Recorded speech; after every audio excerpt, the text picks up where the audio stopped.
আসসালামু আলাইকুম রহমাতুল্লাহ। এটা আমাদের মসজিদ। আমরা এই মসজিদের মাটি কাটার কাজ চলতেছে। দেশ ও প্রবাসী ভাই ও বোনেরা, আসসালামু আলাইকুম রহমাতুল্লাহ। আল্লাহর অশেষ মেহেরবানি, ঈদ উল আজহা আমরা পেয়েছি। আল্লাহর রহমতে আপনারাও পাবেন।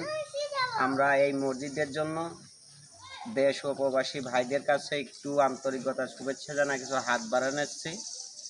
অশেষ মেহেরবানি করে আল্লাহ রহমতের যে মসজিদে দান করলে আল্লাহ পাক বলছেন যে কিয়ামতের মাঠে মসজিদ তার না নিয়ে ভেস্তে যাবে না। আপনারা 10-এর লাঠি আখের বোঝা। আপনারা যদি একটু সহযোগিতা করেন, আমরা হয়তো সেই আল্লাহ পাকের ইচ্ছা, মহান আল্লাহ পাকের ইচ্ছায় আপনাদের সহযোগিতায় আমরা মসজিদের কিছু কাজকাম করতে পারবো। তা আমি আশা করি 1 বছর পর আমরা ঈদ উল আজহা পাইছি।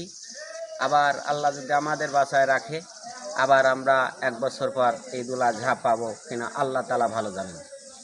তো সবাই যদি আপনারা একটু প্রবাসী ভাই যারা আছেন, তারা যদি অল্প একটু হাত বাড়ায় দেন, কত টাকা পয়সা কতখানে চলে যায়।